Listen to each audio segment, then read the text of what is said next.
வணக்கம். வால்மீகி ஒரு வழிப்படை கொள்ளையனா இருந்தவர். அந்த கொள்ளை கூட்டத்துக்கு ஒரு பெரிய தலைவன் இருந்தான். அவன் பேரு பெரிய குடும்பி. அவன் கொள்ளையடிக்கிறதுல ரொம்பவே சாமர்த்தியமானவன்.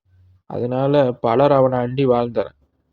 ஒரு தடவ அவன் தனியா கொள்ளையடிக்க போனப்ப அவன்ட்ட ஒரு முனிவர் மாட்டிக்கொண்டார். கையில ஒரு தம்புரா வச்சுக்கிட்டு நாராயணா நாராயணான்னு பாடிக்கிட்டே அந்த முனிவர் வந்துகிட்டு இருந்தார். இவன் அவர் எதிரில போய் யமன் மாதிரி நின்னதும் அவர் நடுங்கி போய் இவனை பார்த்து, யாருப்பா நீ, உனக்கு என்ன வேணும் அப்படின்னு கேட்டார். அதற்கு அவன், நான் யாரா இருந்தா உமக்கென்ன, உம்மிடம் என்ன இருக்கோ எல்லாத்தையும் எடுத்து வையும் அப்படின்னா. முனிவர், நான் ஒரே ஒரு கேள்வி கேட்கிறேன், அதுக்கு பதில் சொல்லிட்டீன்னா பிறகு உன்கிட்ட இருக்கிற எல்லாத்தையும் நீ கொள்ளையடிச்சிட்டு போலாம் அப்படின்னார். சீக்கிரம் கேட்டு தொலையும், நீ யாருக்காக இந்த கொள்ளையும் கொலையெல்லாம் செய்யற?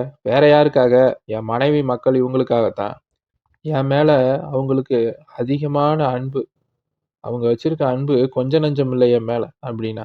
உன் பாவங்கள்ல அவங்க பங்கு கொள்வாங்களா? அத முதல்ல கேட்டுப்பாரு அப்படின்னார். ஆகா முனிவரே, தப்பிச்சு போக முயல்றீரா?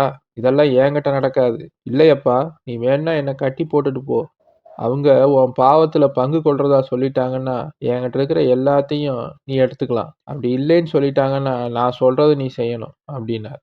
கொள்ளையர் தலைவன் யோசிச்சு பார்த்தான். அந்த முனிவர் சொல்றதும் சரியாத்தானே இருக்குது. நம்ம கேட்டுத்தான் பார்ப்போமே அப்படின்னு நினைச்சிட்டு அந்த முனிவர் அங்க இருக்கிற ஒரு மரத்துல கட்டி போட்டுட்டு போனான். திரும்பி வர்றப்போ முழுசா மாறி இருந்தான். ஓடி வந்து முனிவருடைய காலில் விழுந்து, சாமி நீங்க சொன்னது சரிதான் அப்படின்னு கண் கலங்கிட்டான். முனிவருடைய கட்டியிருந்த கயிறெல்லாம் அவுத்து விட்டுட்டு, என்னப்பா நடந்துச்சு அப்படின்னு கேட்டார். நீங்க சொன்னபடிதான், நான் போய் என் மனைவி, குழந்தைகள், நண்பர்கள், உறவினர்கள் எல்லார்ட்டையும் என்னுடைய பாவத்துல நீங்க பங்கு கொள்வீங்களா அப்படின்னு கேட்டேன். எல்லாரும் ஒரே மாதிரி, நீ பாவ வழியில சம்பாரிச்சீன்னா அந்த பாவங்களை நீ தான் அனுபவிக்கணும். அதுல எங்களுக்கு எந்த பங்கும் இல்லை அப்படின்னு சொல்லிட்டாங்க. நீங்க தான் நான் செஞ்ச எல்லா பாவத்திலிருந்து விடுபடுறதுக்கு எனக்கு ஒரு நல்ல வழி காமிக்கணும் சாமி அப்படின்னு அவர் காலில் விழுந்தான். நீ செஞ்ச பாவங்களுக்கு எல்லாம் தகுந்த பிராயச்சித்தம் ராம நாமத்தை சொல்லிக்கிட்டே இருக்கிறது தான். சாமி, என்ன நாமம் அது? என் வாயிலேயே நுழையிலே சாமி அப்படின்னா. கவலைப்படாத, இதோ இங்க இருக்கிற இந்த மரத்தோட பேர் என்ன அப்படின்னு பக்கத்துல இருக்க மரத்தை காமிச்சு கேட்டார். இது மராமரம் அப்படின்னா. நீ இந்த மரத்தோட பேரை சொல்லிக்கிட்டே இரு, அது போதும் அப்படின்னார். அவரு போன பின்பு அந்த கொள்ளை தலைவன் அங்கனையே அமர்ந்து தன்னை மறந்து அந்த மரத்தோட பேரான மரா மரா மரான்னு ஜெபிக்க ஆரம்பிச்சான். அது ராமா ராமா ராமான்னு ஒலிக்க ஆரம்பிச்சிச்சு.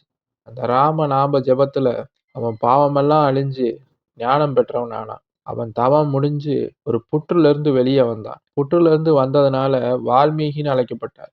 பின்பு ராமாயணத்தை எழுதி அழியாத உலக புகழ் பெற்றார். கொள்ளை தலைவனாக இருந்தவன நாரதனின் கருணையால நல்ல வழிக்கு திருப்பி விடப்பட்டவர் தான் வால்மீகி முனிவர்.